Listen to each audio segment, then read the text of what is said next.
Vera, então, mais uma vez, muito obrigado. Eu queria... Eu que agradeço o convite. Imagina. Eu queria começar pedindo para você falar um pouco sobre a sua família de origem, né? De onde eram, e da sua infância. Bem, eu sou de uma família de imigrantes, e imigrantes por muito tempo. Da parte do pai, saíram, eu sei menos, de fato.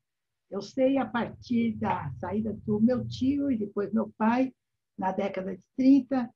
Eles, de fato, eles tiveram mais do que uma migração, tiveram várias migrações, porque eles eram de Kiev, que hoje é Ucrânia, né? E o meu avô, que eu não conheci, que morreu na Europa, ele era um socialista, mas quando chegou a Revolução, era demais para ele. Ele foi preso como socialista e ele teve que fugir para o outro lado, para a Polônia. E os filhos ficaram mais alguns anos em Kiev, pelo que eu sei, né? E depois, então, foram com a minha avó, uma matriarca forte que eu conheci, e acho que me influenciou, de fato, era atravessar a fronteira. É um lugar chamado Rovno, que agora eu acho que faz parte da Ucrânia, né? E depois, o meu tio, que era aventureiro e tinha família, eles tinham família no Uruguai e também na Argentina, foi conhecer a América do Sul e depois, anos depois, meu pai também o encontrou. E fizeram de tudo, foram vendedores, sei lá, viviam em comunidades. E as tantas, o tio, que eu não sei se era do Uruguai, ou eu já vou lhe contar a história da família, mas um pouco resumidamente, porque tem muita coisa. Eles, se era do Uruguai ou da Argentina, achou que, por bem, que os dois rapazes tinham que ter responsabilidade na vida e os convocou para abrir loja. Ele tinha fábrica, mas é uma fábrica de fazer bala de comer, né? Tinha balas de futebol, alguma coisa assim. E mandou o meu pai para Bahia, para Salvador, e o meu tio para São Paulo. E o meu pai gostou muito de Salvador, ele nunca foi muito bom comerciante e não fez nada. E meu tio, sim, eu acho que ele teve um certo sucesso, mas era um jogador, perdeu tudo também. Mas quando... Então, ele estava no Brasil. E por causa da guerra, antes da guerra, eles conseguiram trazer a minha avó e as tias russas. Por outro lado, a família... E era uma família que a migração, as migrações fizeram com que a mobilidade fosse descendente. Era uma família, parece que o pai da minha avó era um rabino, ela fez curso universitário. O meu avô tinha terra, madeireiro, não sei. E quando ele foi para Rovno, ele virou uma espécie de juiz dos camponeses judeus. Da parte da minha mãe, eles também... foi um tio mais velho que migrou primeiro. Era uma família camponesa, de um estado da Polônia. E meu tio foi o primeiro, trouxe a família, já veio casado e trouxe a família da mulher dele, da minha tia, e depois os irmãos. E as últimas a migrar foram a minha avó materna e a minha mãe, que era muito jovem naquela época. Então, e a história da família da minha mãe, eu descobri fazendo pesquisa sobre portugueses, que era espalhada pelo mundo. É incrível, né? Então, eles se conheceram em São Paulo. A sua mãe e sua avó vieram em que ano, você sabe? Como? A sua mãe e a sua avó vieram em que ano para o Brasil? Olha, bem antes da guerra, eu acho que foi 37 ou 38, eles chegaram últimas a chegar, né?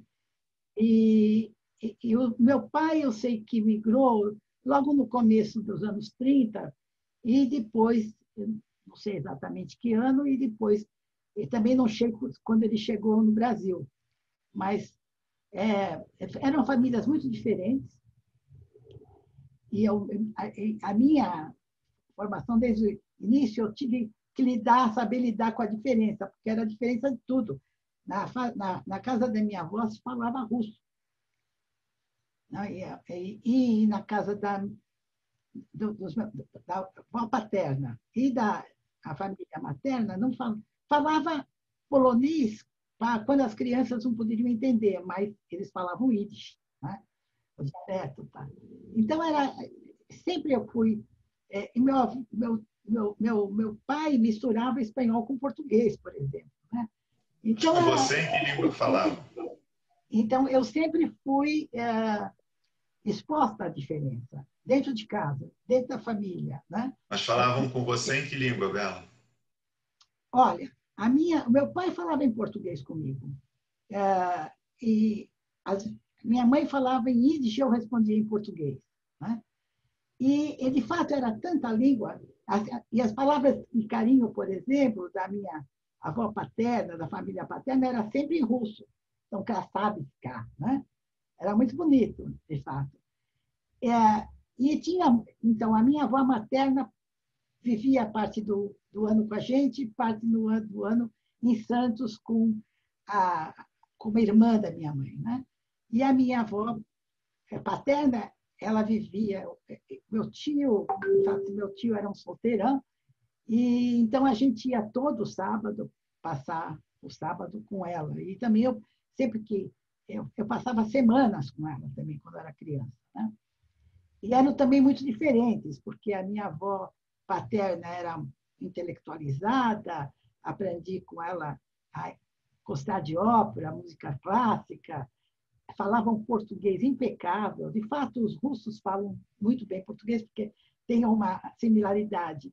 E a minha avó materna era uma camponesa sábia, uma sabedoria. Eu aprendi muito com a sabedoria da minha avó, e tinha cara de avó, porque a paterna não tinha cara de avó. Ela usava taie, era totalmente diferente. Então, eu tive que aprender a lidar com a diferença e fui exposta a muitas línguas, desde o começo. E morei sempre que...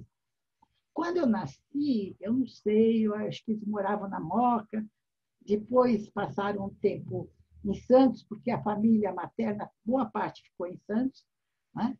Então, tinha sempre essas trocas entre filhos que ficavam em Santos, filhos que ficavam em São Paulo, mas a maior parte do tempo, depois, que a minha infância, que eu lembro, era no bairro judeu, que é o Bom Retiro, não sei se você conhece, que é um bairro hoje, principalmente, sempre foi um bairro de imigrantes, né? Italianos, então metade da rua era italiana, metade era judia, e eu vivi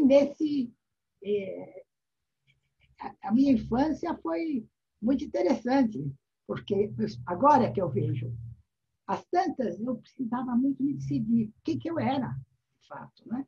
E as tantas eu lembro que eu decidi que eu era brasileira, que eu falava português, né? Então, foi isso. Mas é impressionante hoje, verificando como tinha um estímulo para a gente tinha que decidir o que era. E a minha experiência parece que aqui as pessoas, depois que eu comecei a estudar migrações, que eu comecei a perceber que eu não sabia, os meus amigos tinham sobrenomes italianos, portugueses, não sei, judeus, mas a gente se via mais como brasileiros, não tinha o hífen, né? Não tinha o hífen, tá? Diferentemente de outros lugares, ou nos Estados Unidos, onde eu vivi também. Então, eu morava, era uma família pobre, com o pai, que é intelectual, que não tinha jeito para comércio, minha mãe, que era uma mãe coragem do Brecht, né? E então, mas a gente vivia numa rua, boa parte do tempo, até os 10 anos, que era uma rua não asfaltada, tinha um terreno que tinha circo ou circo-ciganos que ficavam acampados, então, ou parque de diversões. E, e tinha um curral que tinha as vacas passavam, andavam durante não sei, as manhãs, e nós morávamos numa casa que tinha um grande quintal e uma grande porta, e quando a porta de entrada não estava fechada, eu podia dar de cara com uma vaca, sabe? Então, é bem rural ainda. Mas também foi uma fase, para mim, acho que muito interessante, porque eu adorava os circos, eu adorava o parque, então, e também tinha ciganos que acampavam lá. Então, para mim, a imaginação, na minha infância, era muito interessante isso tudo. Agora, sua família era religiosa ou não? Não, a minha família é bem interessante, porque eles saíram de Kiev por causa da Revolução, mas o meu pai e o meu tio foram ainda educados em escolas soviéticas, né? E depois, eu até assisti um filme que lembrou muito que eu deveria ter sido a infância do meu pai, né? E depois eles foram migraram. Então, mas a minha avó, por exemplo, quer dizer, a minha avó era religiosa, as minhas avós eram religiosas, mas meus pais não. Meu pai era ateu. Meu pai era ateu, meu pai sempre foi de esquerda, o meu tio também. A minha mãe também. A minha mãe começou a fazer teatro cedo também. Ah, é, e, e, então, também eu vivi, como eu vivia no bairro judeu, que era judeu naquela época, não era só judeu, mas tinha muitos judeus. Então, a escola, eu estudava na escola judaica, chamada Renascença. Eu estudava, à tarde era a escola normal, mas eu estudava hebraico e o Yiddish. Era uma loucura, né?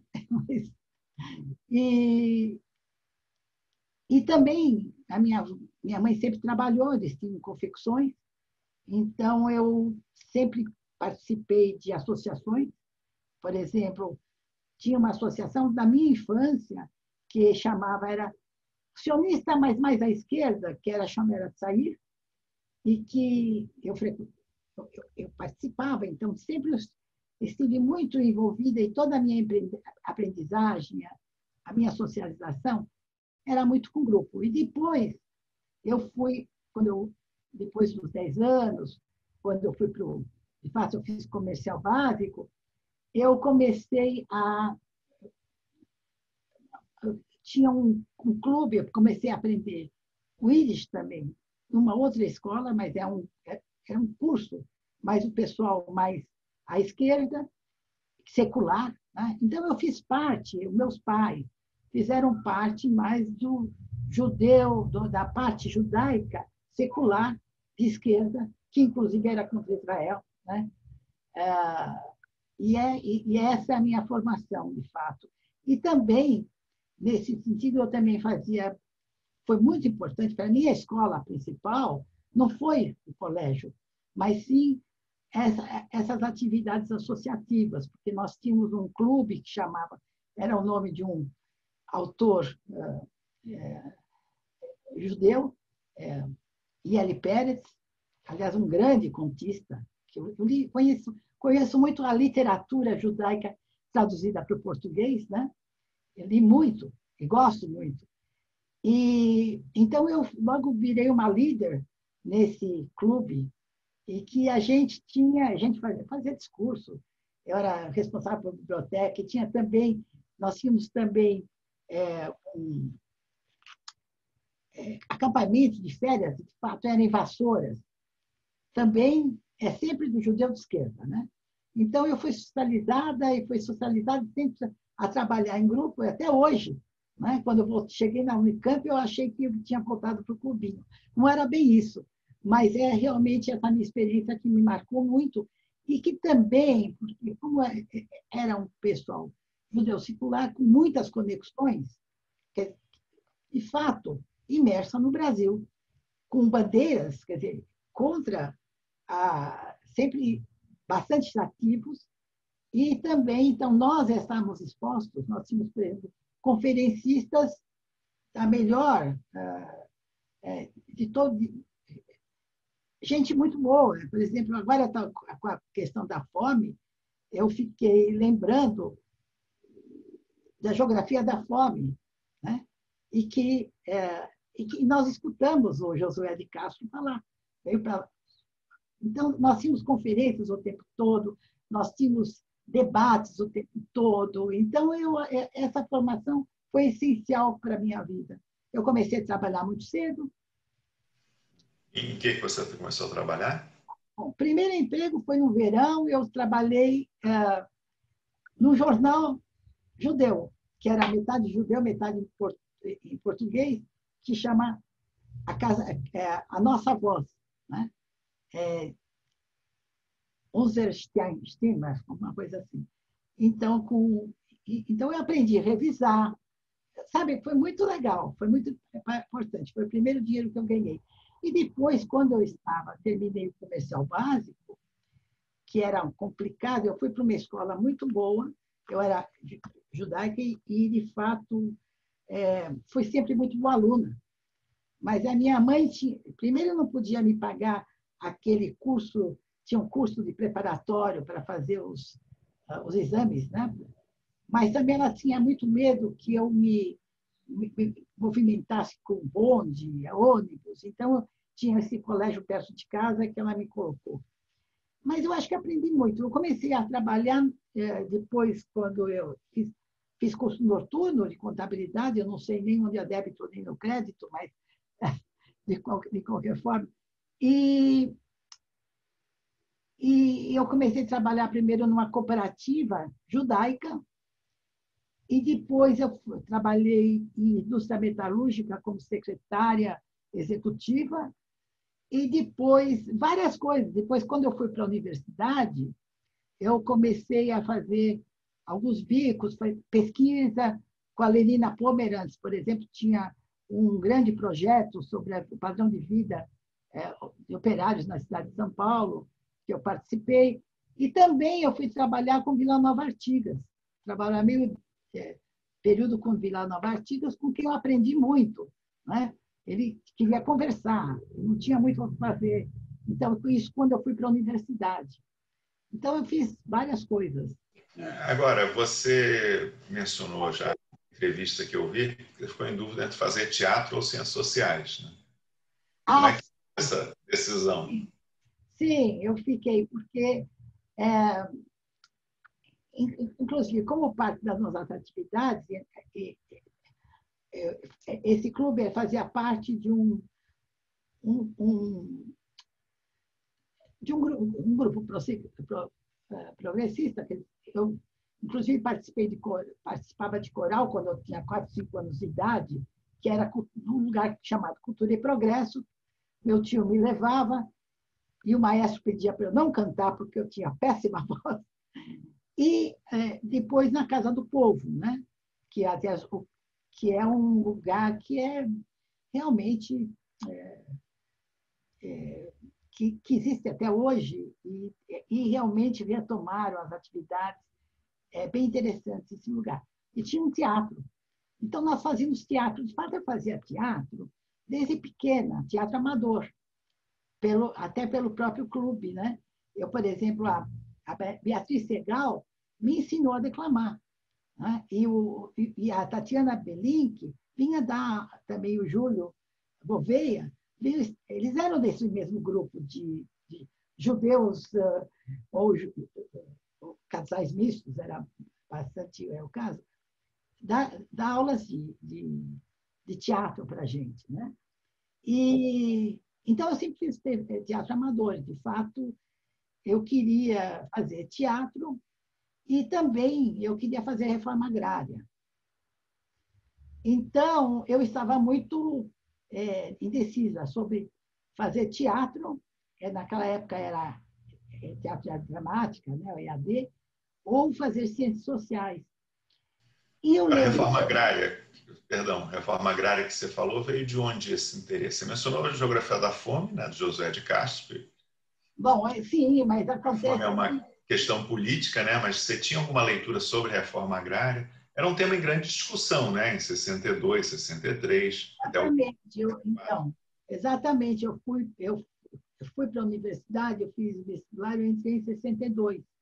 Então, naquela época, se discutia muito é, a questão da reforma agrária, né? Mesmo o próprio governo do Jango já era a bandeira, né? Aliás, por isso que teve um golpe, né? Mas eu lembro, eu estava muito, era assim interessante trabalhar no INCRA, no Sudene, era só Furtado, todas essas influências, né? Porque e eu fui com uma amiga falar com a... Eu esqueci o nome dela. Ela até tem um grupo bem interessante da periferia que ocupa o prédio dela, ela deixou, né? Que era, que era uma professora da Escola de Arte Dramática, preciso lembrar o nome dela. E eu fiquei muito assustada com ela. Então, eu fiquei muito assustada primeiro com ela, e, ao mesmo tempo, o vestibular, a época do vestibular, coincidiu. Eu tinha que decidir, faço EAD ou faço Ciências Sociais. E decidi também, por medo dessa senhora, e também porque eu ficava muito dividida a fazer, então, prestar o vestibular para Ciências Sociais. Mas eu sempre... Porque também, veja, desde minha infância, eu lia muito. Eu sempre fui muito boa aluna. Eu lia muito, eu gosto muito, sempre gostei muito de cinema, até hoje. Gosto muito de romances, gosto muito de teatro. Então, essa parte é muito importante na minha vida. Mas você tinha alguma militância mais formal no movimento estudantil ou em algum grupo Sim, político? claro, claro. O JC. O JC, sim. E aí que está, porque essa é também a questão desses, dessas organizações judias seculares, porque as tantas, nós estávamos muito envolvidos com o clube, mas à medida em que vários de nós foram para o JC, na medida em que fomos para o JC, era o Brasil, não tinha sentido ficar no gueto. Então, eu saí do gueto. Então, eu entrei no movimento de esquerda do Brasil, né? Então, é nesse sentido Mas você que entrou como? Alguém que conhecia te chamou? Como é que foi? era própria no próprio clube, né? Os pessoal mais velho, então, e aí a gente conhecia as pessoas, porque não era um lugar fechado só para judeus. Eu tinha bons amigos que não eram judeus que participavam, né? E naquela época também, olha, eu fazia, como a gente fazia coisas, né? Eu gostaria de ter a mesma energia para fazer hoje. E as pessoas acham que eu tenho muita energia. Mas eu fazia, por exemplo, a gente tinha um coral falado, que era dirigido pelo Rafael Golombek. Mas eu fui fazer um curso de teatro que era do pessoal que fazia também jograis falados. Rui, eu não lembro mais o nome dele. Então, a gente participava, quer dizer, já participava do mundo maior do que o bairro, não é?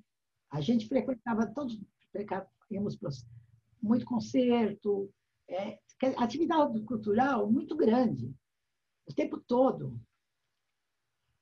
Eu li Doutor Dostoiévski, que eu tinha o Ibsen quando eu tinha 13 anos de idade.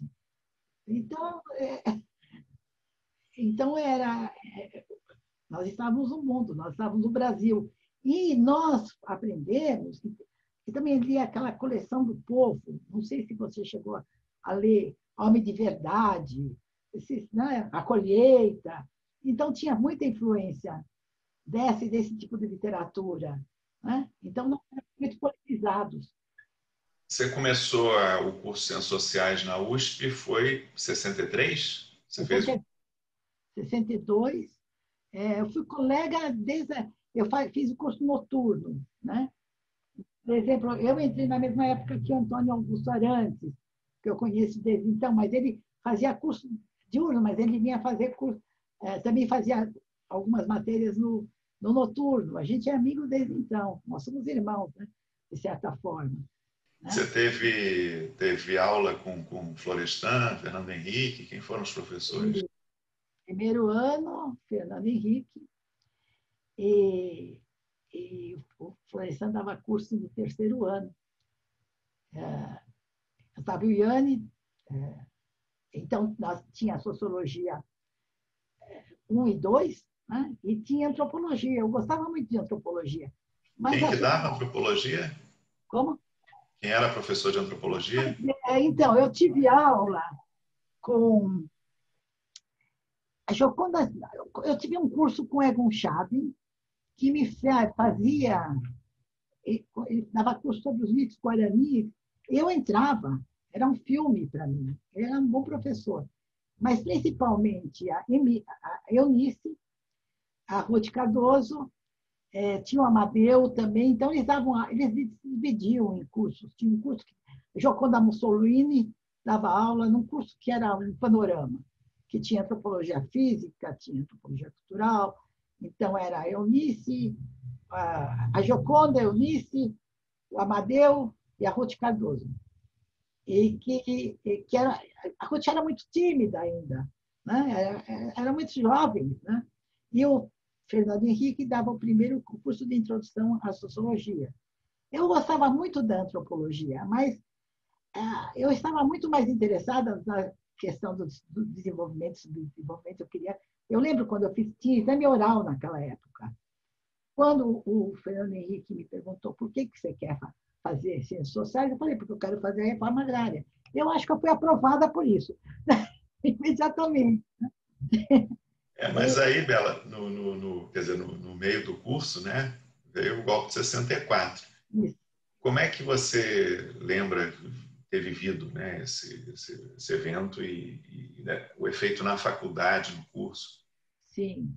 Então, a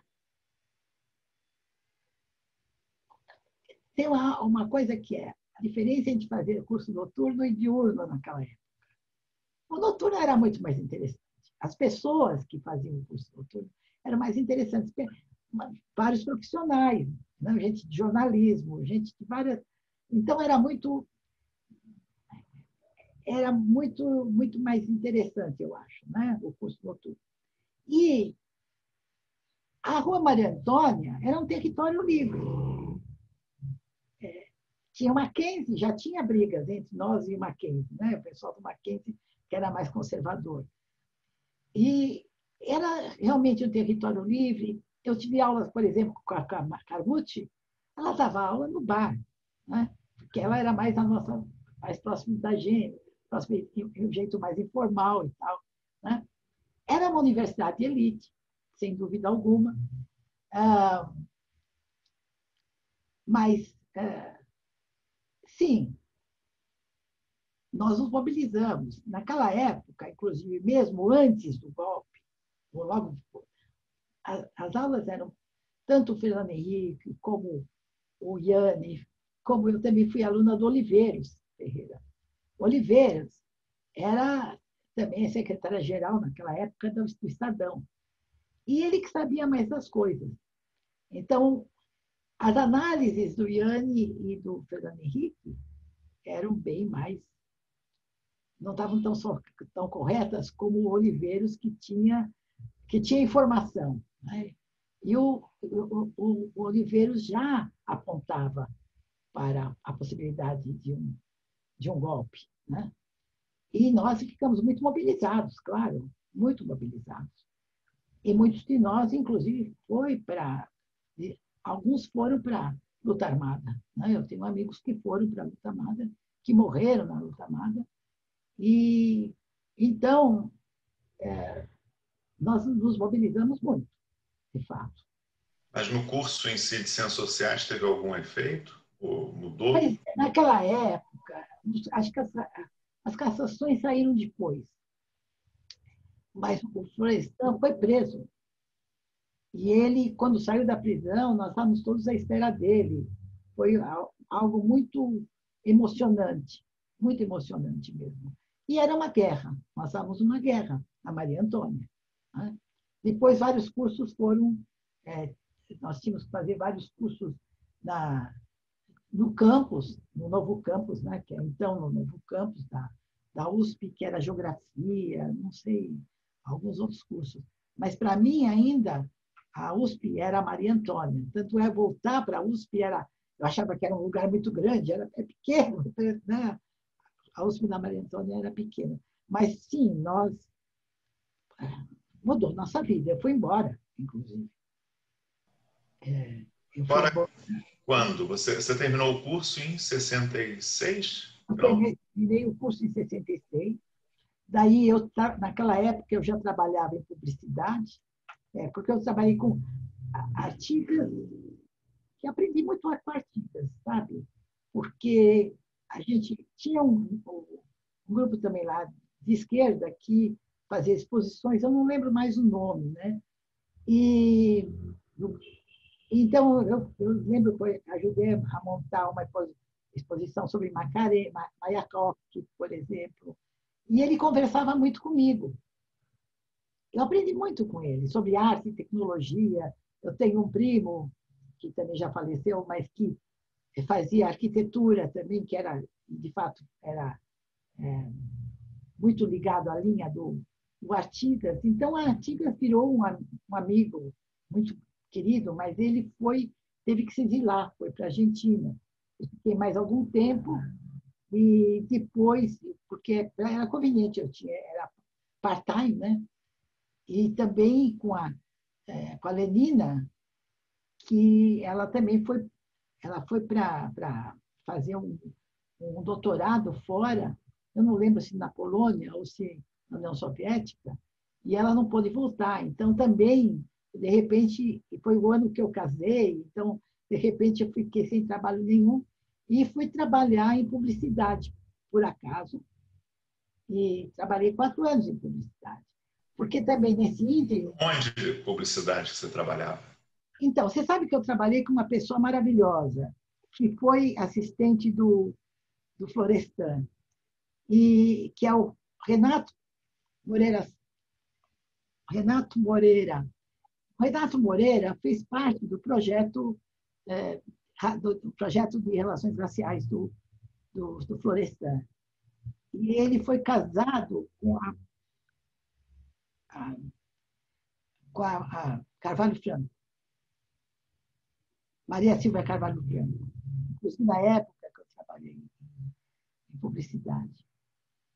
E ele me chamou, aliás, eu fui lá, alguém me mandou falar com ele, então eu fui falar com o Renato Moreira, e ele me indicou, então, para falar com vários amigos, inclusive gente que fez a escola de sociologia política, como o Otávio, como é que é o nome dele? O Otávio, que estudou relações raciais, estudou em Chicago, que é ótimo, que tinha uma grande empresa de publicidade, então eu conheço, empresa de pesquisa de mercado. E, então, conheci gente muito interessante naquela época que tinha ido para a publicidade. E depois o Renato precisou de alguém e ele me chamou.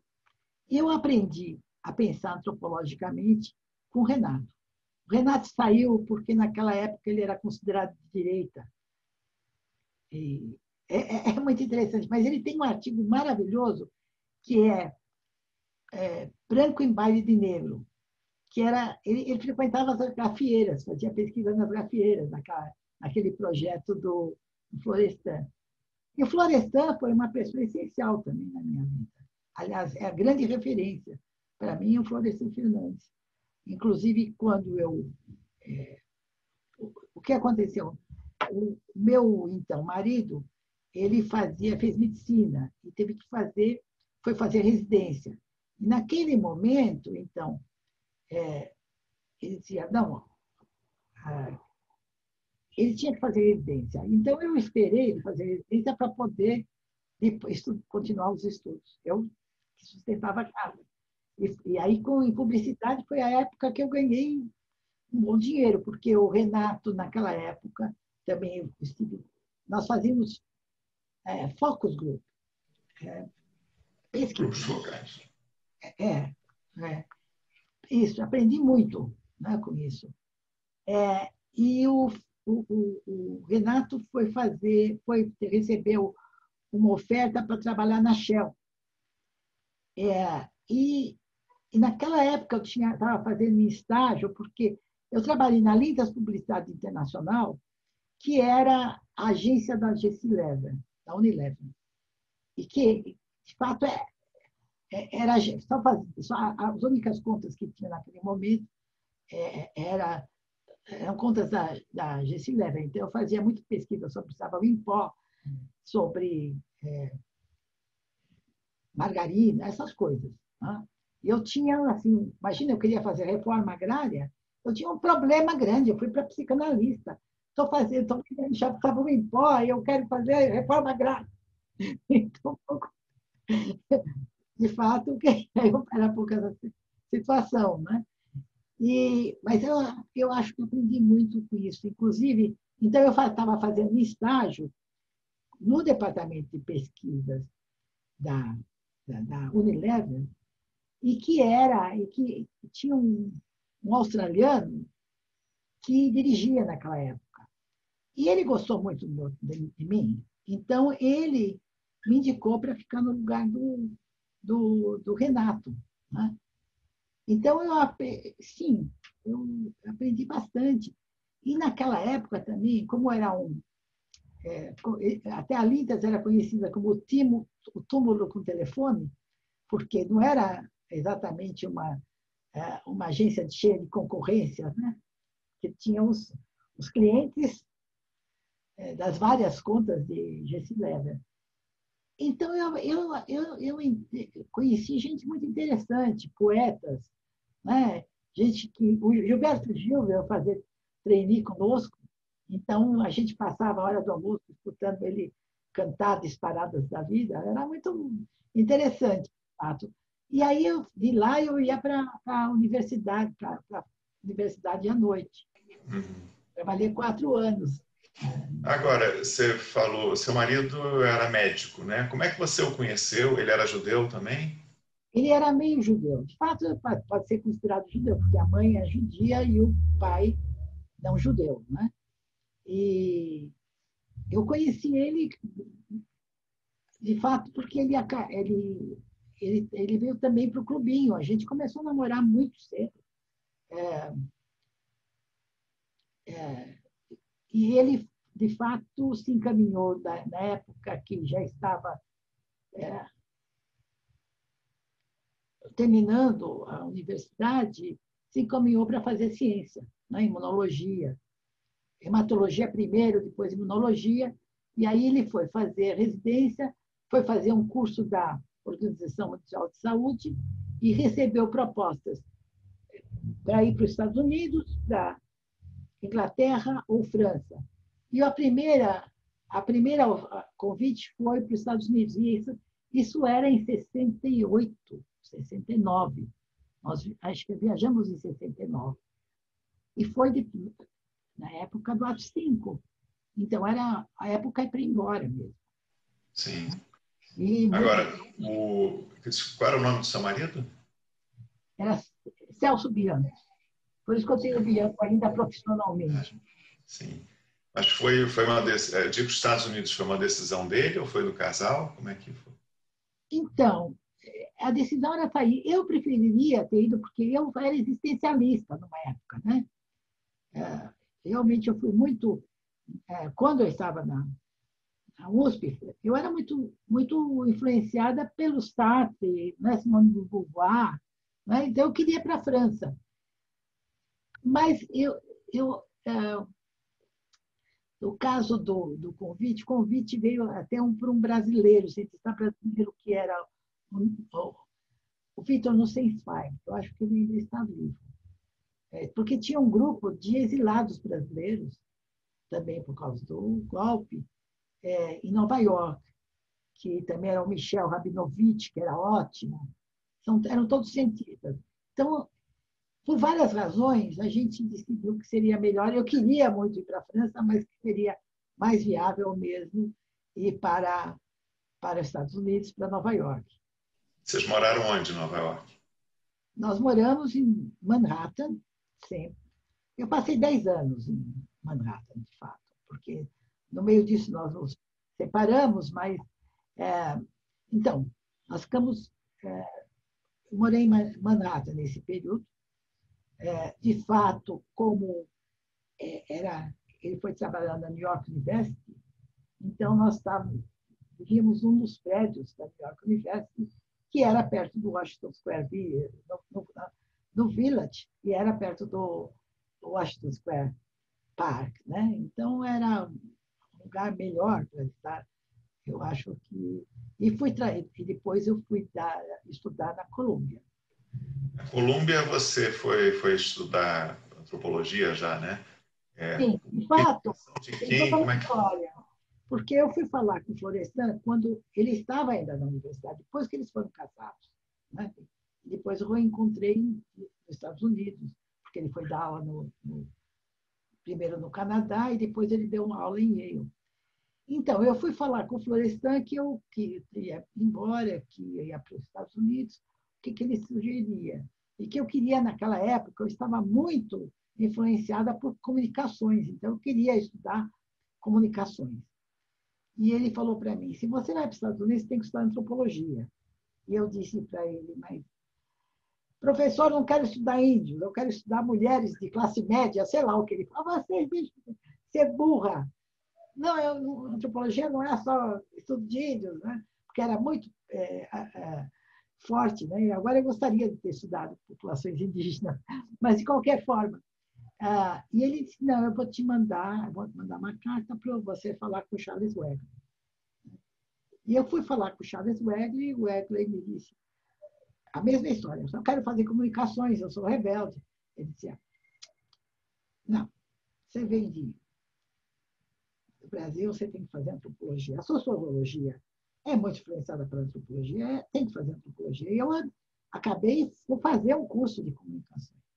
E era terrível, era marketing puro, eu não queria fazer aquilo.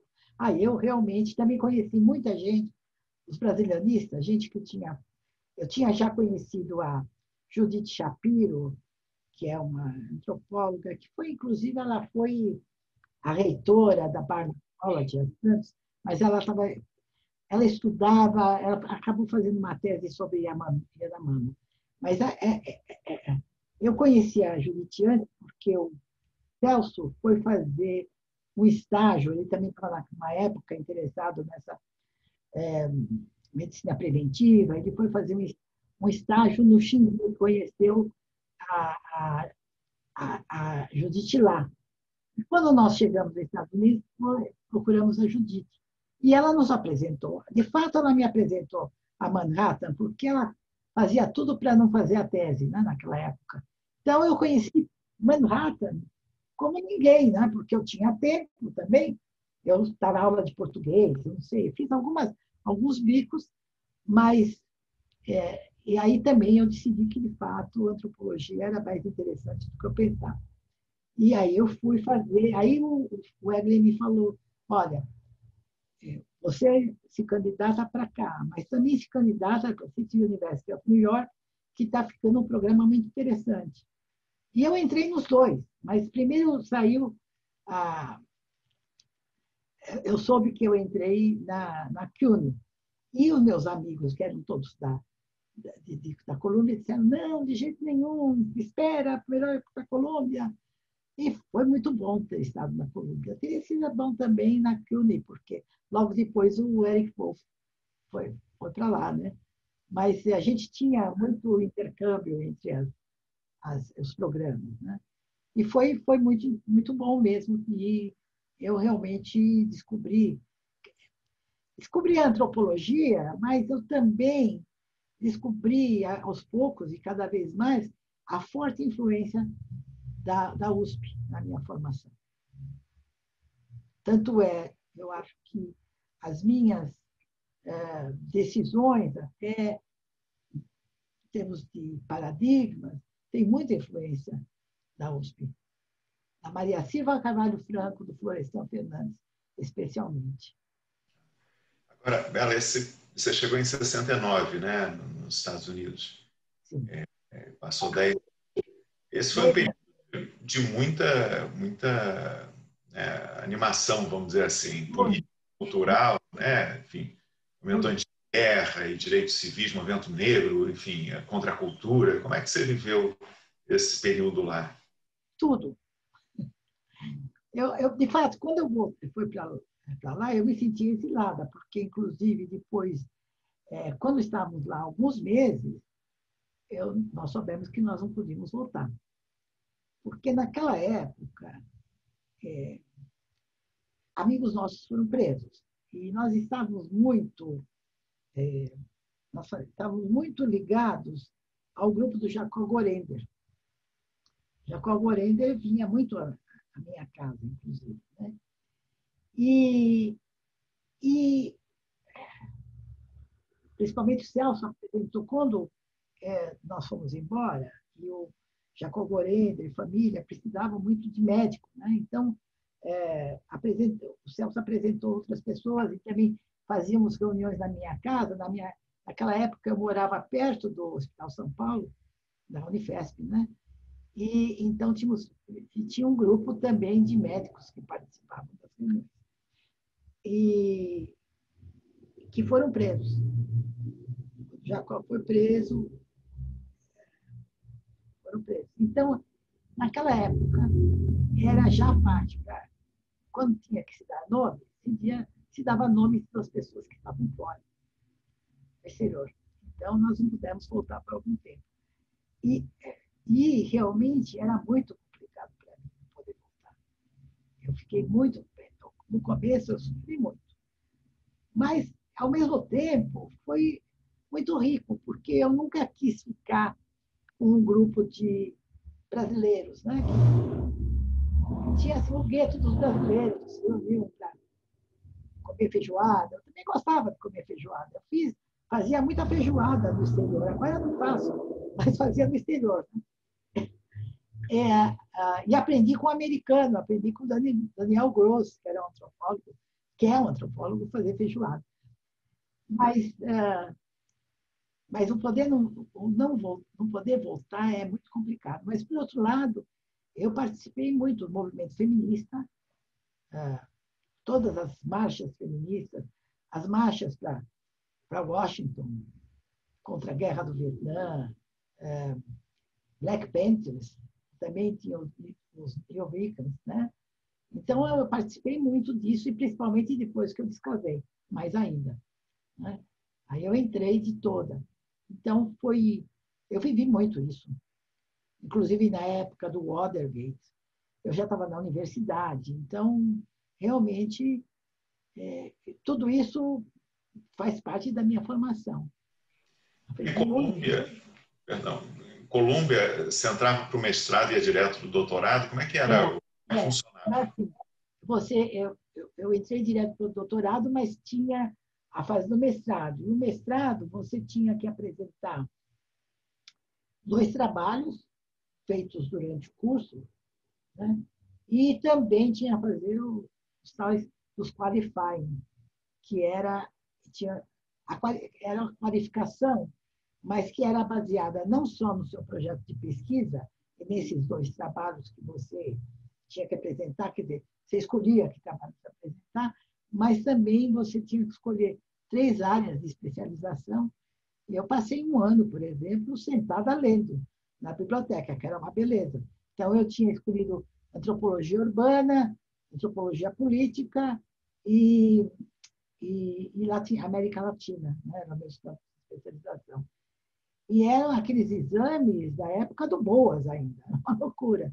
Então, a gente estudava muito mesmo. Então, isso, você passando, você tinha o mestrado, mas era direto para o doutorado. Né? A gente escolheu. Eu comecei, inclusive, comecei, primeiro, quando você entra, sempre tinha alguém que te nomeiam para ser seu supervisor, orientador, e depois você pode escolher. Né? Às tantas, eu comecei a trabalhar com um jovem, né, o Alan, que não teve tenure, e me indicou a John Vincent, que é ótima. E aí, com a John Vincent, foi muito... Porque quando eu entrei, até o Levi-Strauss, que ia dar palestra lá, falava de ecologia, porque era um lugar da ecologia, do materialismo cultural, do Marvin Harris. Era realmente o grupo que foi estudante do Stuart, né? Formou muita gente, que era evolucionista. Então, ou então tinha os levi-straussianos, os culturalistas.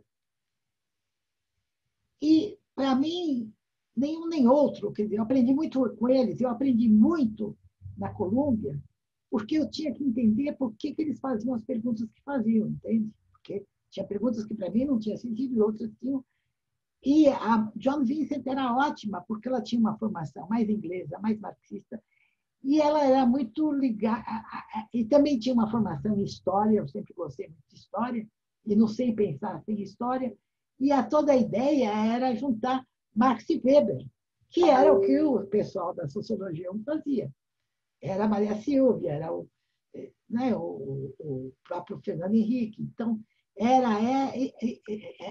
e aí eu me encontrei, e aprendi muito com ela, que ela é uma antropologia da política, aprendi muito com ela, e ela também aprendeu muito comigo sobre a América Latina. Então, foi um diálogo muito fértil, eu aprendi muito com a John, muito com a John.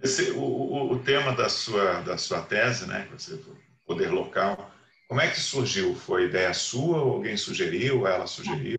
Minha, porque eu queria entender o golpe. Eu queria entender, eu estava muito influenciada também pelos donos do poder, do Maoro.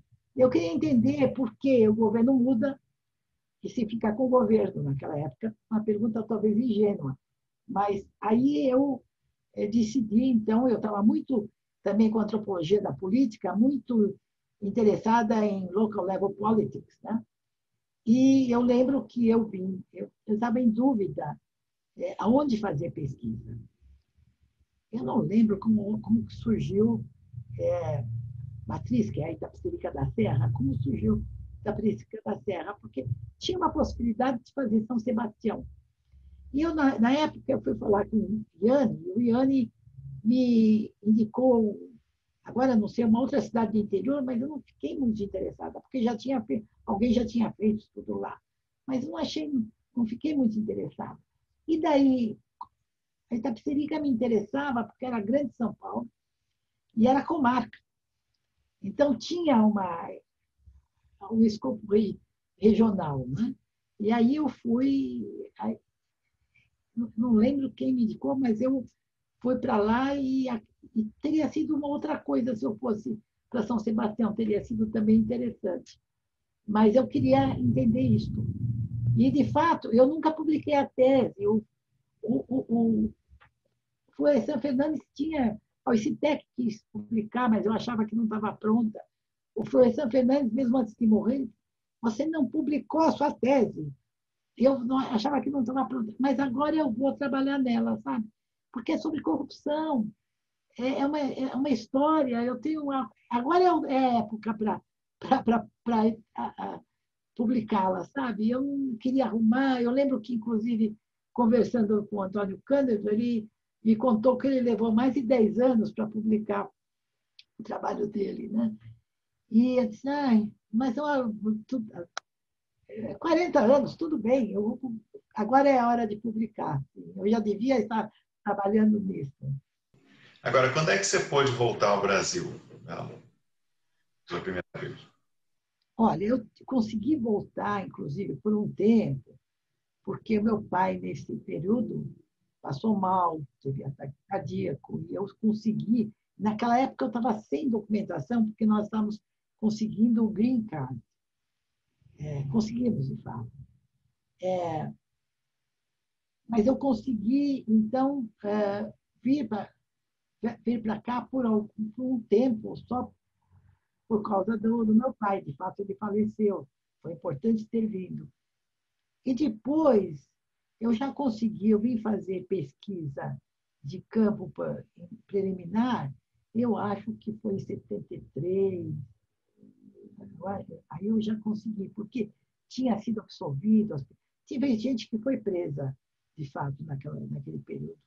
Foi um período duro, mas muito duro, né? E, de fato, lá nós ficamos muito ligados com a Anistia Internacional e também, quando faleceu quando foi morto Vladimir Herzog, o, o Ralph de la Cava, o Charles Weber delegou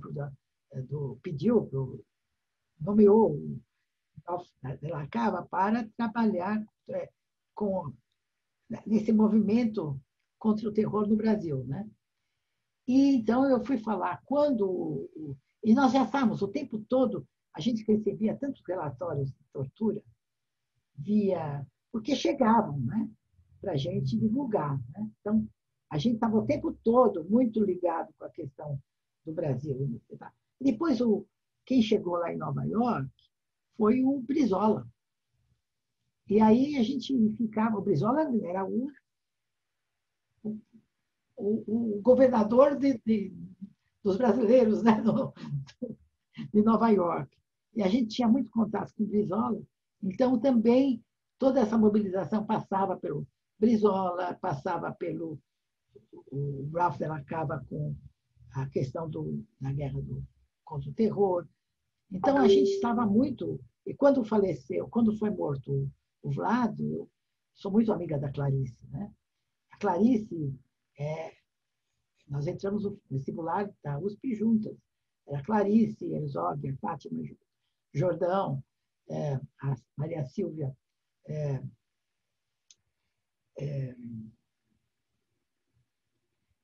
Então, nós éramos todos um grupo, né? Porto Alegre, Maria Silva, Porto Alegre. E quando eu falei, de fato, o Celso me avisou tinham dito, ou tinha saído no New York Times, sobre o assassinato do Vlado. E eu liguei imediatamente para a Clarice. E a Clarice me disse, divulgue. E ela, de fato, naquela época, não tinha e-mail, nada disso, então ela me mandou os jornais todos. E eu levei os jornais todos para o Ralph de la Cava e paramos nossas vidas. Inclusive, naquela época, eu estava me separando do Celso. Nós deixamos de nos separar por alguns meses por causa do Vlado, né? Da morte do Vlado. Eles tinham estado na minha casa, ele foi morto em outubro. 75. 75, eles tinham estado, naquele verão, na minha casa. Eles passaram, não sei, algumas semanas na minha casa. Então, e o Vlado me dizia, você tem que voltar para o Brasil, porque o que vai ficar fazendo aqui e tal? E eles passaram, perdão, uma semana na sua casa em Nova York? Sim, eles passaram mais de uma semana. Acho que passaram 2 semanas ou mais na minha casa em Nova York. Sim. E olha que a gente vivia naquela época no estúdio, mas sempre cabia mais um, né? Então, a gente vivia o tempo todo. Nossa, eu cansei de ler relatos de tortura. Então, a gente ficou muito próximo da Anistia Internacional, nós estávamos sempre muito ativos. A Judite Patarra era correspondente da Veja, isso já em 75, 76, 75. Então, nós tínhamos todo um grupo em volta do Brizola, de fato, né? E também quem passou tempo lá foi o Celso Furtado. Então, a gente tinha, quer dizer, o tempo todo conexões, as pessoas. Fernando Henrique ia para lá, né? Contava, mas tinha um grupo todo muito, muito ativo. Sim. Mas você volta de vez para o Brasil quando? 89? Eu acho que eu voltei, mas eu não voltei de vez. Quer dizer, eu voltei, mas, sabe, é muito difícil essa história de ir e voltar. Você não volta. Então, foi difícil sair do Brasil. e ficar em Nova York, mas foi muito difícil eu voltar ao Brasil. É, e eu estava no meio de uma paixão, então foi muito complicado. Eu tive que romper uma relação para voltar. E foi um convite que eu recebi do Peter Fry. De fato, foi uma algo. Florestan, eu tinha recebido uma proposta para ir para a Universidade Federal do Rio Grande do Norte. E o Florestan até veio através, porque eles estavam formando, naquela época, um mestrado. Mas eu estava escrevendo minha tese. E o meu amigo, que era um belga, adorou a ideia de ir para o Rio Grande do Norte, praia e tal, mas não gostou nada da ideia de ir para Campinas. Mas quando o Florestan soube que ele estava em Nova York, falou, de jeito nenhum, não vai para o Rio Grande do Norte, você tem que ir para a Unicamp. Eu vou viver em Campinas? Eu quero ir para o Rio Grande do Norte, estou mais interessado. E daí ele ia participar de uma conferência que era uma comparação entre São Paulo e Manchester, para a qual ia também participar o Peter Fry. Daí o Florestan falou para todo mundo que me conhecia e que conhecia o Peter, para falar de mim, para o Peter. O Peter ouviu tanto, e ele não falou com o Peter. O Peter ouviu tanto de mim que me procurou em Nova York. E a gente logo teve muita coisa em comum, porque ele era. As nossas perspectivas, Manchester School, nos unia, né? Então, ele começou a me mandar cartas. Quando que você. Porque era carta, né, naquela época. Quando é que você vem para cá? E mandou cartas para todos os meus amigos. Por que a Bela não vem? E as tantas, eu decidi ir e terminei uma relação. Então, eu vim para cá também, voltei, foi muito complicado, porque parece que eu deixei minha vida em Nova York e voltei. Né? Então, foram anos difíceis para mim. Por um lado, era bem interessante estar na Unicamp naquela época, mas, por outro lado, eu sentia que minha vida ficou. Tanto é que, depois de alguns anos, vou fazer um pós-doc lá em Yale, mas né? Que foi muito importante para mim. Eu te perguntar da Unicamp, né? Você começa a dar aula em 80 na Unicamp. Isso. E, bom, era uma universidade nova, né? Como é que era essa experiência, né, de trabalhar numa instituição nova, né? Quer dizer, tendo feito formação na USP, que era muito mais tradicional. Sim. Então, foi ótimo naquela fase. Éramos todos jovens, né? E a liderança era do muito Peter Fry, né? Antônio Augusto Arantes, que foram os fundadores. E eu entrei quando a Verena já tinha ido embora. Né? Eu não sei se eu entrei na vaga dela ou na vaga do Luiz Motti, uma das duas vagas. Então, era muito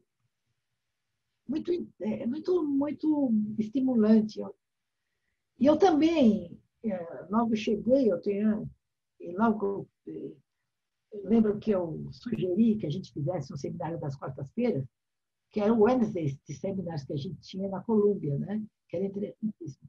E foi muito interessante, de fato. Então, fazíamos muita coisa juntas, mas, por outro lado, eu fui morar em Campinas, e era complicado morar em Campinas.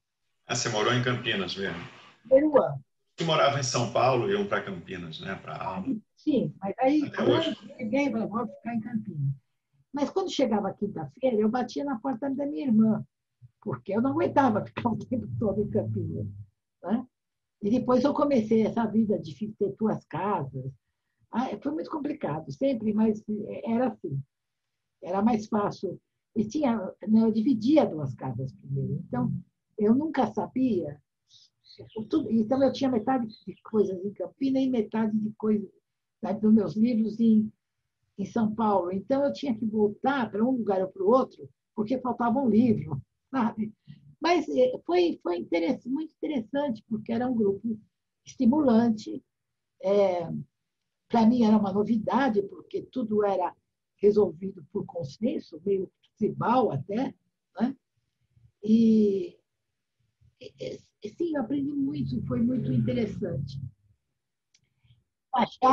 Eu achava que eu tinha descoberto, tinha voltado ao clubinho, mas não era bem assim. Não era nada assim. Né? Eu descobri as tantas que você faz alguns amigos na universidade, mas que, em geral, eram colegas e não amigos. Então, né, essa diferenciação eu tive que aprender. E também, naquela época, era interessante, porque muita gente, que é o Instituto de Filosofia e Ciências Humanas, tinha muita gente que era da USP, inclusive a economia estava lá ainda. Né? Então, eram meus amigos da USP, né? O João Manuel, por exemplo. Né? E tinha muita gente, o Antônio Augusto Arantes, que era meu amigo de sempre. E era assim, era menor a universidade, então você conhecia o pessoal do Instituto de Artes, tinha muita comunicação, que depois que a universidade foi crescendo, perdeu-se isso. Né? Perdeu-se de você bater papo com gente de várias da física, né? Na teoria literária, do pessoal de teatro. Né? Então, E o país, como é que você encontrou nessa volta, nesses anos 80? bom, quando eu voltei, primeiro eu tive que aprender, porque aquela inflação que era uma loucura, né? Então, o dinheiro se perdia assim, para não sei por quanto fazer estoque. Mas depois foi interessante com as diretas já, né? Aí eu me engajei nas diretas já. Mas eu fiz também uma consultoria para o governo Montoro, por causa para Fátima Jordão, inclusive, que estava criando um polo de pesquisa. E daí também eu descobri que o governo do Estado era como não era muito diferente de Itapecerica da Serra, sabe? Então, também tinha um lado complicado, mas sim, eu me engajei logo nas diretas já e tal, mas eu estava muito dividida. Tanto é que quando eu voltei para os Estados Unidos, eu fui fazer o pós-doc, eu queria fazer o pós-doc, mas eu queria também decidir o que eu ia fazer da vida, onde que eu ia viver. Então, Perdão, pode completar. e aí eu recebi uma proposta, até via o Peter Evans, que achava que eu devia aceitar que eu tinha que me candidatar para um visiting professorship, university professorship, numa universidade, que virou a Universidade do Massachusetts Dartmouth, porque eles queriam alguém que fizesse um milagre, que começasse pesquisa sobre os portugueses. E eu realmente só me candidatei porque o Peter insistia. Então, já mandou? E no último dia eu mandei a tal da carta e eu fui chamada para uma entrevista e, como eu estava despreocupada, eles me fizeram oferta. E foi muito interessante, porque era para estudar, eu não tinha nunca estudado português, não tinha estudado migrações, de fato, o Egli queria que eu estudasse migração portuguesa e também eu fiz um tutorial com uma professora também de antropologia urbana, que é a Paula Rubel, que queria que eu estudasse aquelas confecções de porto-riquenhos e tal, né, de costura lá. E eu queria estudar a nível local, eu queria estudar o que naquele momento eu queria estudar, resolver a minha questão com o Brasil, com o golpe. Né? E Mas quando eu cheguei e fizeram para mim, mostraram a Casa da Saudade, o passado no presente, então teve algo que para mim foi muito importante, voltar a um gueto, uma espécie de gueto, que é aparente gueto, e, e com várias camadas de tempo portugueses, que era a casa da minha avó. A casa da minha avó era assim, uma camada de tempos russos, né, ucranianos e tal. E aí eu fiquei interessada. E aí voltei para o Brasil e, de fato, estava negociando para ficar um ano no Brasil e aí voltar, mas depois de 6 meses eu decidi que era o caso de aceitar e voltei e fiquei numa fase no, na Unicamp sem vencimentos, e o que era para ser 1, 2 anos viraram 4 ou 5. Foi quando também comecei a fazer pesquisa, comecei a trabalhar com a construção social da saudade, com vídeo, com a questão imagética. Aí eu fui para estudar. Mas isso já na Universidade de Massachusetts, em Dartmouth, né? Mas eu queria perguntar sobre esse pós-doc em Yale que você foi. Foi Por quê? Como é que foi a oportunidade? Como é que surgiu? maravilhoso, foi maravilhoso. Porque eu queria realmente estudar história, fazer um pós-doc em história.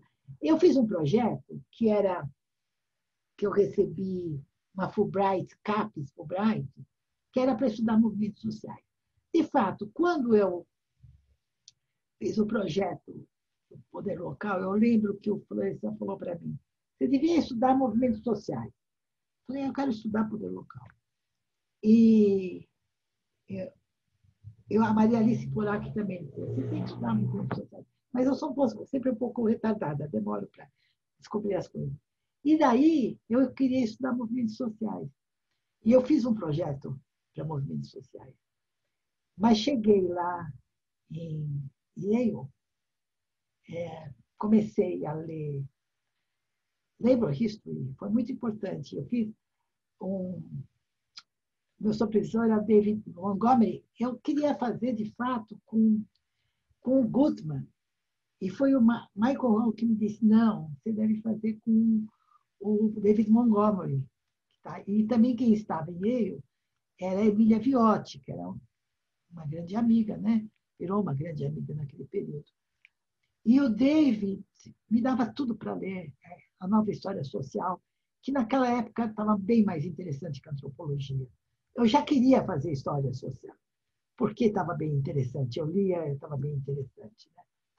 E aí eu passei um tempo, nossa, lia, foi maravilhoso. E também eu me interessei por história oral e por documentários. Eu via muitos documentários na em Yale, né? E muitos projetos de história oral bem interessantes. E quando eu fui ser entrevistada lá na Universidade de Massachusetts, Dartmouth, e que eles queriam que eu fizesse um milagre, que eu pensei em história oral e depois do processo da história oral, que você faz tão bem, eu dava aula, eu dava workshops de história oral, entre outras coisas. Foi aprender tudo de novo, aprender um novo campo de estudos, de fato. Né? Eu aprendi. E aí também, quando eu fui verificar a possibilidade de fazer projetos para pedir verbas para o projeto de História Oral, me disseram, não, a gente não dá verba para um projeto, mas para um resultado do projeto. Então, você pode pedir para fazer uma peça, para fazer um vídeo, para fazer, não sei, programa de rádio. E eu disse, vou fazer um vídeo e é sobre saudade. E aí eu fui falar com muita gente que trabalhava com história oral e que trabalhava com vídeo. E eu lembro que eu fui falar com fazer história pública, e o professor. E eu perguntei para ele, mas como é que é? Você fez vídeo? Daniel Lekovsky, eu acho, da New York University. E você aprendeu? Aí ele usou um termo judeu, é um slang, né? Uma gíria judaica, Yiddish. Não, foi ruspa. Ruspa é coragem, né? Bom, se ele tem ruspa, eu também tenho. E aí embarquei. Mas eu trabalhei com gente de cinema também, né? Professor de vídeo, o editor também era de cinema. Agora, curiosidade, quando você volta para os Estados Unidos, não é mais aqueles anos da contracultura, você pega os anos do Reagan, né? Como é que, na tua vida lá americana, isso fez algum efeito ou não? Bom, os meus amigos eram meus amigos da Colômbia, principalmente, ou gente, os brasilianistas, e gente que eu conheci, né? Conhece muita gente que não é da universidade, ainda bem, né? Que tem gente que é não da universidade e que pensa também. Mas era a época da gentrificação, né? Já estava começando nos anos 70, mas foi quando Nova York ficou impensável. Era, já era o neoliberalismo, mas isso já estava acontecendo na década de 70. Tanto é que, quando eu me divorciei, eu fui. Tinha que ter um emprego, né? Eu fui trabalhar com uma grande amiga a Yagna Bochista Char, que estava com um projeto de drogas no Lower East Side. Eu aprendi muito, viu, com essa pesquisa. E já era aqueles incêndios provocados por causa da gentrificação. Então, tinha uma continuidade. Né? Mas agora começou a mudar Nova York, Times Square, gentrificado, as pessoas estavam saindo da cidade. Mas você morou, quando você fez pós-doc em Yale, você morou lá em New Haven, correto? Ou você... Eu vivi em New Haven, mas eu ia muito para... Eu tinha muitos amigos eu estava sempre no trem, né? E depois em Massachusetts você morou lá mesmo também, né? Ah, sim, eu morei em Massachusetts, mas eu ia muito para Nova York. Mas Massachusetts foi assim um envolvimento total. De fato, eu tenho raízes muito fortes, né? Muito fortes, muito, muito fortes. Você ficou 5 anos, né, que você falou no total, Fiquei mais ou menos. quase 5 anos. Eu acho que fiquei 5 anos e eu continuei a pesquisa até há pouco tempo. Eu ainda continuo, de fato, você não termina, né? Mas aí também foi importante porque entrou Portugal na minha história. Então, acabou com essa divisão. Ou o Brasil, fico no Brasil, fico nos Estados Unidos, porque equilibrou para mim, também fazendo pesquisa sobre imigrantes, todo mundo era dividido como eu. E eu me resolvi como pessoa, porque percebi o que estava acontecendo. E a Emília Viotti da Costa era uma pessoa que ficou dividida até o fim da vida. Eu acho que faz parte da construção do imigrante ser dividido. Você quer estar onde ele está, né? Uhum. Então, eu aprendi muito, e, inclusive com histórias orais, né? Aprendi bastante. Aprendi muito. Eu acho que foi muito bom ter ficado esse tempo fora. E foi muito bom. E também eu voltei, de fato, por um ano, porque foi muito complicado, porque as tantas, eu pedi demissão da Unicamp, porque eu tinha que decidir se eu ia voltar ou não. Me puseram na parede. Eu estava no meio de fazer o vídeo Saudade, que com muita gente trabalhando, gente da comunidade, inclusive, trabalhando. Eu não podia deixar, tinha compromisso. Aí eu decidi pedir demissão. Eu escrevi uma carta e pedi demissão. Mas não é assim que se faz, depois que eu aprendi. E as tantas tinham um processo contra mim, que eu fiquei sabendo, porque chegou parte de um xerox, dizendo, tem... Daí eu entrei em contato com um advogado, né? Porque quem estava, a Emília me disse, tem que falar com o advogado, e também quem estava lá naquela época, em Providence, porque eu também, às tantas, saí de New Bedford para morar em Providence, porque já tinha marcas tão grandes da pesquisa, eu não ia sair mais, né? Eu ia virar habitante de lá. E estava a Luísa Buarque de Holanda, quando eu contei para ela, disse, não, fale com o advogado. Aí eu falei com o advogado, que me disse, você tem que voltar. Aí voltei e fui lá para a reitoria, porque eu não sabia. Eu lembro que o Paulo Sérgio Pinheiro falou para mim, a gente não sai da universidade, depois você não consegue entrar de novo em uma universidade pública. Depois eu falei para ele, você não consegue sair de uma universidade. Né? E aí eu voltei, e a minha ideia era ficar um ano e voltar para os Estados Unidos. Mas a vida dá a volta. Da minha mãe ficou doente, precisei ficar. E hoje eu penso que foi a melhor coisa. Eu estou muito bem aqui. Quer dizer, na medida do possível, porque agora nós estamos vivendo uma situação terrível, né? Mas Quer dizer, em 91, 2, né? Quando é que você volta? eu volto em 92. Em 2. Também estava difícil a situação aqui, né? Hiperinflação, tinha sido. Eu acho que foi pior quando eu cheguei aqui em 80. Em 80, porque aí eu já sabia como, como lidar com a situação. Né? Porque quando eu cheguei em 80, até eu entender que o dinheiro acabava logo, porque você tinha que fazer, não, que tinha que trabalhar com dinheiro, e também, depois de 10 anos, voltar é barra. Mas aí foi o inverso, sabe, Celso?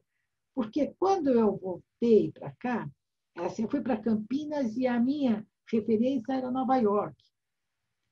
Quando eu voltei, a minha referência era New Bedford, que é uma cidade muito interessante. Eu aprendi muito a viver.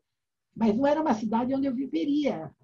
Quer dizer, eu tinha que fugir para Nova York ou para algum outro lugar quando eu precisava sair da pesquisa. Então, em relação ao New Bedford, voltar para São Paulo era maravilhoso. Eu comecei, aí eu me reconciliei com a cidade. E a cidade estava mais interessante para os meus olhos. Então, também eu acho que depende muito das suas referências, não é? Aí eu fiquei morando em São Paulo e aí eu tinha vários arranjos. Arranjo de ficar em hotel, arranjo de alugar quarto. Depois tinha o tal do, do, do, do hotel lá na Unicamp, né? Na casa do professor visitante. Então, eu ficava lá. Eu deixava a minha malinha, tinha uma malinha lá sempre, então eu já ficava lá, que foi, de fato, o melhor arranjo. Mas e a volta, departamento, tal, de 5 anos depois? Foi tranquilo? Olha, é, eu acho que foi mais tranquilo do que eu pensaria. Foi uma fase que o departamento não estava bem, estava bem. Porque, sabe, é a questão do grupo doméstico, né? E vira, eu percebi que era uma família, aquilo era uma família, e era uma família que estava brigando muito. Mas foi uma fase, depois mudou, e depois nós criamos o Centro de Estudos de Migrações Internacionais, e logo depois ganhamos o Pronex. Então, eu tinha. Todo o meu investimento foi através do. Sim, dava aulas e tal, mas foi bom ter um centro, foi bom ter ganhado o Pronex, porque foi muito bom para os alunos, principalmente. Então, e poder trazer gente de fora, eu acho que foi isso que foi muito importante, eu acho, sim. Então, eu continuo ligada ao Unicamp, eu sou professora colaboradora, tenho 5 orientandos e 3 co-orientandos que dão um trabalho de orientando. Então, sim, continuo fazendo pesquisa, continuo escrevendo, continuo fazendo a minha vida normal. Eu só não preciso agora, não tenho que me deslocar para a Unicamp, aliás, ninguém tem, né, no momento. Uhum.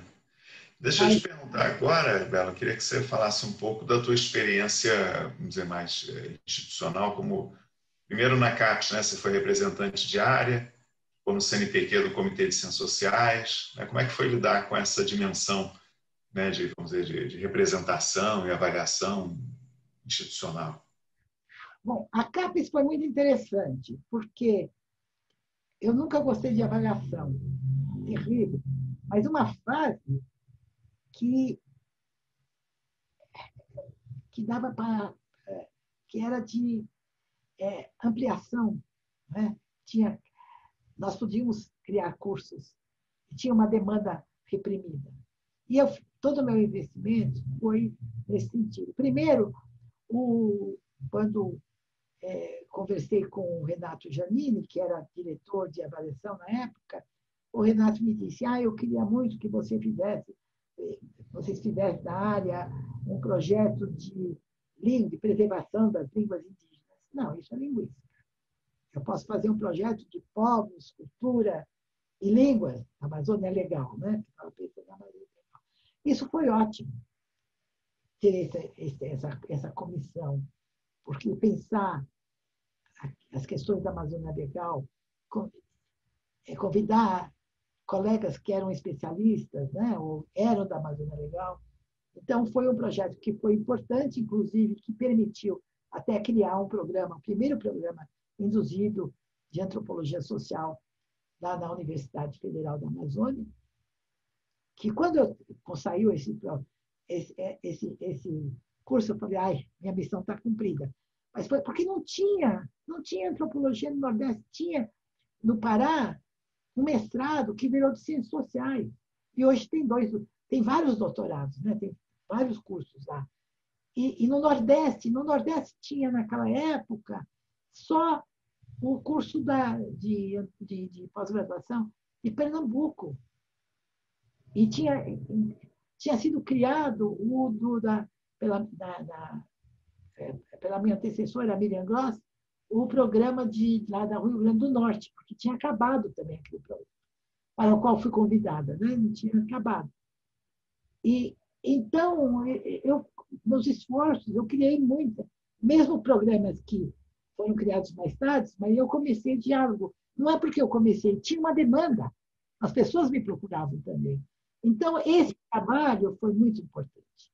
Essa minha contribuição para a área foi a formação de investir na criação de programas, essa comissão de povos, língua e cultura da Amazônia Legal, acho que foi muito importante para a criação de programas lá. A avaliação, eu tinha calafrios, de fato. Porque eu não concordo com essa, porque todo instrumental é o instrumental das ciências exatas. Então, de fato, não funcionava. O que funcionava era a medição qualitativa, isso sim. Mas eu acho que a CAPES tem um papel importante na formação, apesar dessa lógica um pouco de exatas, a lógica, não sei, tem um problema com essa lógica. Mas e o que está acontecendo com a CAPES agora é um perigo. É um perigo, é um dramático. Dramático. Porque a CAPES é realmente tão importante. O CNPq já era uma outra coisa. A gente, CNPq, na CAPES você tem gente de ponta, tinha naquela época, pessoal técnico, de ponta, era moderna. O CNPq não era moderno. Então, e também o trabalho da gente era um trabalho.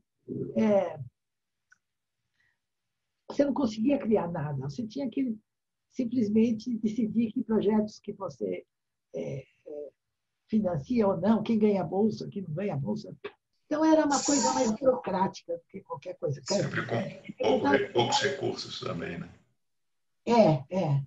Naquela época, eu também até eu tive sorte, entraram mais recursos. A gente conseguiu colocar um número maior de bolsistas naquela época. Então, mas eu lembro que o Renato Giannini pediu para eu ficar mais um triênio, naquela época, triênios. Aí eu viro da CAPES e não represento a área da CAPES. E, de fato, naquela época, nós éramos representantes de área. E viraram coordenadores de área. Coordenador de áreas é da CAPES. E eu achei sempre que eu representava, mediava entre a área e a CAPES, né? Mas foi bem interessante. Eu aprendi muito com todas as experiências. Ótimo. E a presidência da ABA, como é que surgiu, Bela? Pois é. Tinham já várias vezes me abordado para ser presidente, se eu queria ser presidente da ABA, e nunca, eu achava que não estava, não. No momento, eu não conseguia fazer várias coisas, né? E aí, quando eu estava para me aposentar, porque tinha que me aposentar, né? E daí eu eu fiquei muito preocupada, né, o que eu ia fazer da vida. E aí eu aceitei. Tudo bem. E aí também é sempre candidato único, né, de consenso, né? Por enquanto, seria melhor que tivesse mais. E também, para mim, foi intenso, aprendizado muito grande, tanto a partir daí eu comecei a perceber o que eu estava vendo imigrações com esse neoliberalismo, com essa securitização, estava acontecendo em todas as áreas, né? A área indígena, as favelas. Então, eu comecei até a pensar, teoricamente, mais sobre essa noção mais ampla de deslocamentos, que até agora eu estou me degladiando ou estou trabalhando com isso. Então, também foi uma fase que tinha verba, né? É totalmente diferente hoje.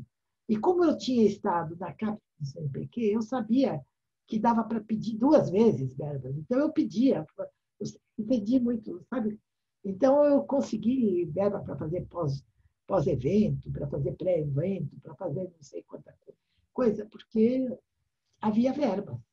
E eu fui pedir chapéu, passei o chapéu em muitos lugares. Eu me dediquei, até o fato de eu estar já aposentada, eu pude me dedicar, podia dar curso da Unicamp, tinha orientandos, mas não era a mesma coisa, não tinha que ir para a reunião do departamento, né?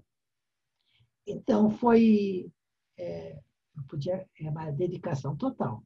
Aliás, a aba, você tem que dar dedicação total. É full-time job. Inclusive, inclusive madrugadas, respondendo mensagens o tempo todo. Imagina, isso foi antes ainda do WhatsApp, agora deve ser mais ainda. E agora está uma situação difícil. É. Você teve também que organizar a RBA lá em São Paulo, né? Foi em 2012. Sim, foi ótimo a RBA. Foi ótimo. Nós fizemos uma semana de antropologia na cidade. Tinha verba, né? E também falar com museus, conversando, não é? A gente, mas era uma fase mais fácil do que o que nós passamos. Não tinha nada a ver com o que está se passando hoje. Não tinha uma criminalização dos antropólogos, como hoje se tenta. Então, não havia, tanto na CAPES como no CNPq, havia verbas naquela época. Então, tinha verbas também na época da. E a ABA é uma instituição sólida que tem uma estrutura, que tem uma reserva, não é? Nesse sentido. E depois eu também eu navego, né, entre a antropologia brasileira e a antropologia americana, né, a Associação Americana de Antropologia. Então, também me convidaram a ser coordenadora de um conselho de antropologistas mundiais. Então, também, e mesmo como presidente da ABAS, nós fazemos parte do Conselho de Antropologia Mundiais. Então, é uma noção do mundo, né, que é importante a gente ter. Então, eu acho que esses cargos todos parte é política científica, né? Então, eu vi CAPES como política científica, eu fiz política científica. No CNPq não dava para fazer política científica. Não dava, porque era muito enquadrado. Tal. E outros conselhos você pode fazer, mas não naquele conselho de ciências sociais, que é mais para verificar a verba, quem ganha a bolsa, quem não ganha a bolsa. Então, não tinha muito interesse. A coordenação de antropologia mundiais dava para fazer. E eu consegui algumas coisas. Eu consegui, por exemplo, uma sessão de antropologia mundiais na American Anthropology. Eu acho que foi foi importante. Hoje eu paguei. Perdão, com Portugal, você tem participação num projeto da Cristiana Bastos, não é? Pelo menos eu vi no lá. No momento, eu tenho uma interlocução grande com os colegas portugueses por conta da minha pesquisa tanto pesquisa sobre os portugueses em New Bedford e também em São Paulo, Rio, que eu orientei, como por causa da pesquisa dos brasileiros em Lisboa. E também, de fato, brasileiros em Portugal, em vários lugares, por causa de orientação. Então, eu comecei uma introdução ainda no final da década de 80, com o Centro de Estudos Sociais do Boaventura, que me convidou logo para ser investigadora associada. Depois, eu comecei a trabalhar mais com os antropólogos, introdução maior com os antropólogos, até por causa do projeto dos trânsitos coloniais, que a gente fez no contexto do Pronex e também de uma verba da Rockefeller, né? E, então, são diálogos de muitos anos, e agora a Cristiana Bastos me convidou para ajudá-la a coeditar um livro sobre os portugueses em New England. Então, é por isso que eu estou lá como associada, até no Truck, né, de New England, e que agora falta completar, de fato, a introdução. Vai ficar um bom livro. Nos anos 90 aumentou muito, né, o intercâmbio e o trânsito entre cientistas sociais portugueses e brasileiros, que até então era bem pequeno, né? Era pequeno, eu fui uma das primeiras, eu acho. Cristiana Bastos aqui veio para o Brasil e eu fui para lá e as pessoas não entendiam por que Portugal, por que New Bedford, sabe? Não era Harvard, mas eu consegui nas Dartmouth fazer o que eu não conseguiria ter feito em Harvard, porque tinha todo um campo aberto, né? Também surgiram os congressos, né? O Luso Afro-Brasileiro também, eles foram aumentando esse trânsito. Quando eu fui a primeira vez para Portugal, de fato, porque os meus amigos portugueses diziam: você quer conhecer sobre a gente? A Bela quer conhecer sobre a gente? Tem que ir para Portugal. E também eu fui para os Açores. E aí, em Portugal, tinha essa capinha que estava fazendo pesquisa. Não, estava fazendo algum pós-doc, não sei, porque é de literatura. Em Providence, mas ela tinha amigos em New Bedford, inclusive uma amiga comum, que está no vídeo Saudade, a Maria José, que voltou para Coimbra. E daí ela disse: não, então, se a Bela for para Portugal, então eu vou falar com o Boaventura para ele convidar para fazer uma palestra. E a partir dessa palestra, que ele estava mais interessado em saber que eu era da Unicamp do que da Ilma Tata. Mas ele me convidou para ser investigadora associada e eu fui por algum tempo, participei de pesquisas dele. E daí, quando, com o Pronex, estava mais interessada nessa diálogos entre historiadores e antropólogos, né? Porque a pesquisa sobre brasileiros em Portugal e portugueses em Lisboa e portugueses em São Paulo apareceu com mais força a questão do império, né? Colonial pós-colonial. Então, eu queria entender essa dimensão. Então, a partir daí, então, nossa interlocução foi mais forte. E aí, quando eu fui na primeira vez, eles já estavam pensando nesse primeiro luso afro-brasileiro. Tanto é que eu indiquei que convidassem a Ruth Cardoso, que foi ótimo. E foi ótima aquele primeiro luso afro-brasileiro. Agora, com o tempo, eu não sei, ficou um congresso muito grande, eu não tenho mais ido. Tem tanto congresso, não dá para ir para todos, né? Então, eu, eventualmente, eu participei de um em Lisboa, o último que foi realizado em Lisboa, eu acho, mas não escaretizou, algo muito grande, ficou muito grande. Então, mas sim, no começo foi bom. Muito bem. Agora, Bela, deixa eu te perguntar, 2 ou 3 vezes durante a nossa conversa, você mencionou o momento atual que é mais difícil, né? Difícil não só para as ciências sociais em geral, né?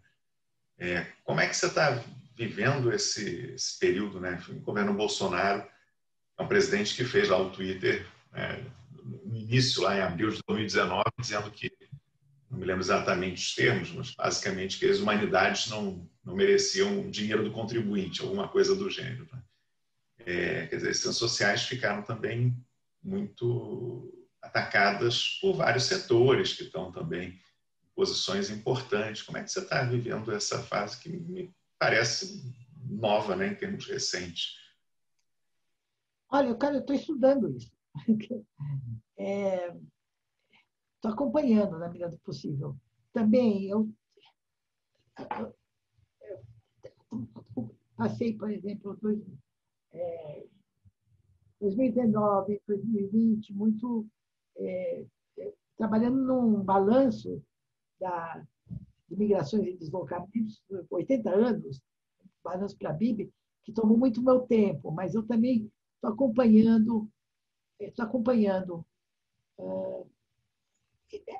A forma de eu lidar com isso é me colocar na posição de pesquisadora.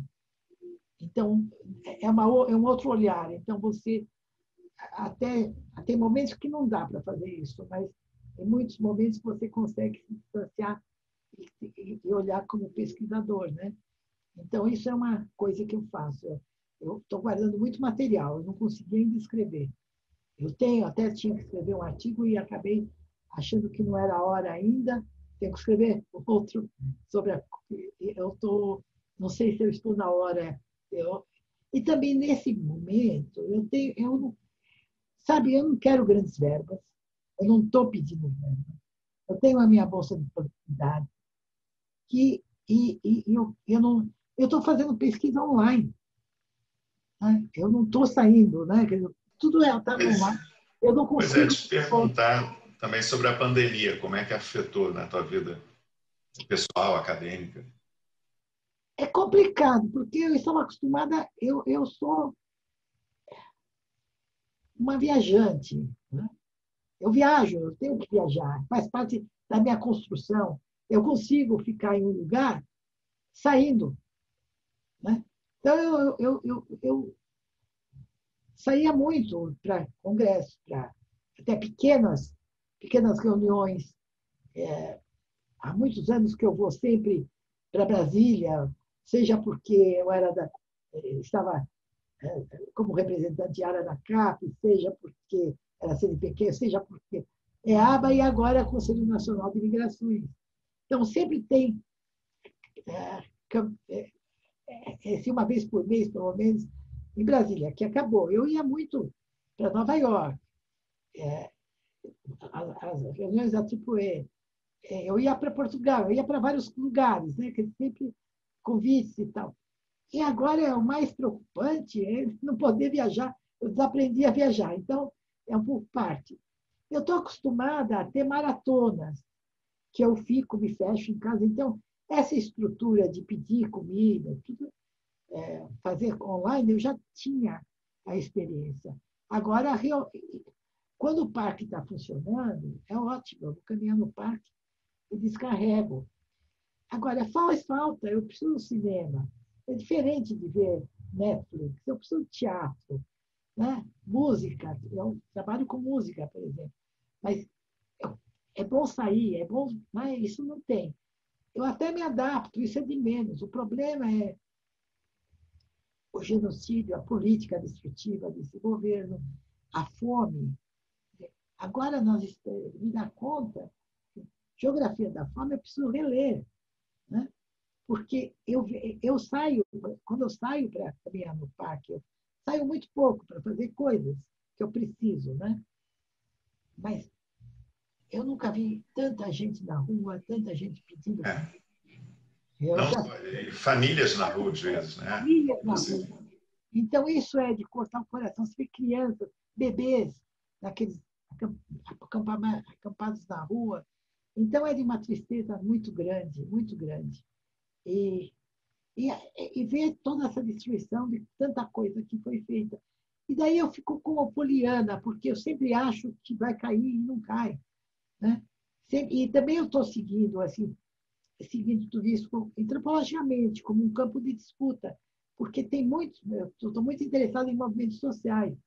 Atrasada, retardada, não, o professor me falou isso na década de 70. Mas eu estou muito interessada e assim como é que une tudo esses movimentos temáticos, identitários ou de favelados e tal. Mas também eu percebo que o fato de ser temático funciona porque tem uma pressão direta dos movimentos sociais em ministérios específicos do Congresso, a questão indígena, a questão ambiental, a questão migratória. Mas, apesar então, de muitos dos decretos, mas que nunca, os decretos são inconstitucionais. Então, cai muita coisa, mas eles sempre o governo avança um pouco mais. E agora, o que está acontecendo com a CAPES, o que está acontecendo com ciência e tecnologia, com o MEC, é de uma... Educação. Da educação. Então, estão destruindo tudo. E isso é muito difícil. Isso é muito difícil. Eu só consigo fazer as coisas porque é o olhar do antropólogo. Né? Mas tem momentos que são mais difíceis. Né? Tem momentos que dá, de fato, dá vontade de pegar tudo e ir embora, mas não dá nem para sair, a gente nem pode sair mais. Então É isso. O brasileiro, nesse momento, não pode viajar para lugar nenhum, quase. Mas eu acho que é a ideia da resistência. Quando eu começo a ficar meio angustiada, eu começo a organizar coisas politicamente. Então, eu milito. Eu sou conhecida em São Paulo como uma professora militante.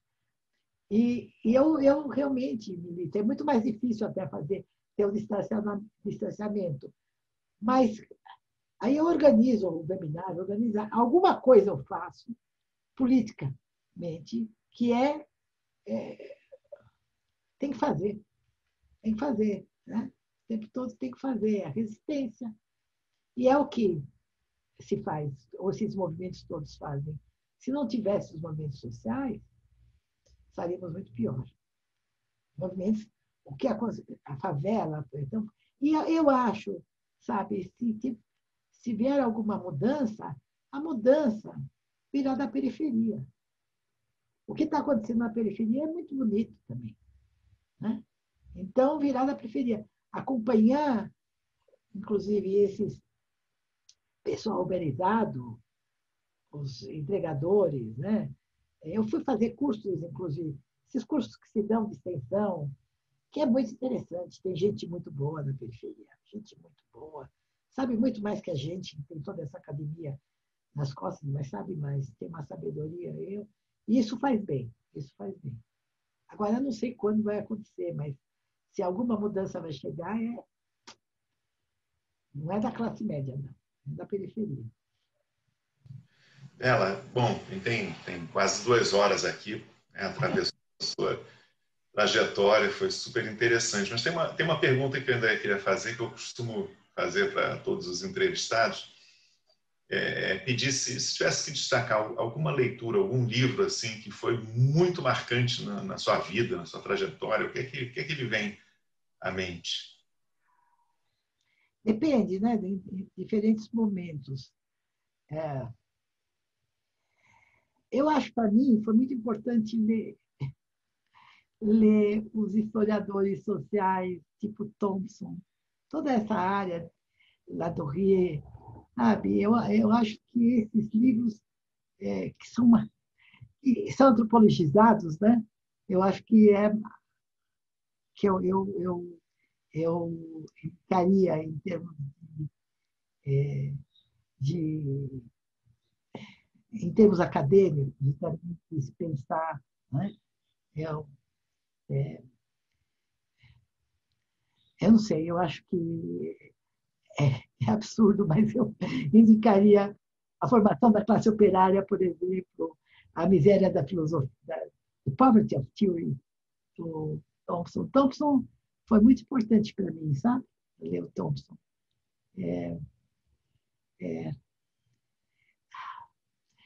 Eu acho também rever os clássicos sempre é muito importante.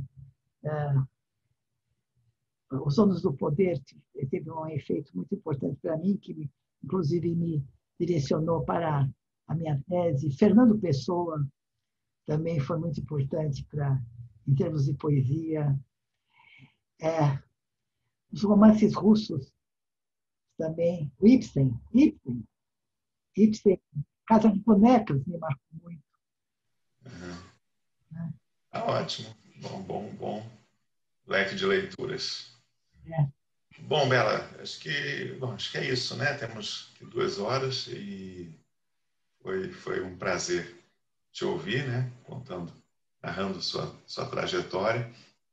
Queria agradecer mais uma vez, né, a tua disponibilidade em colaborar com esse projeto.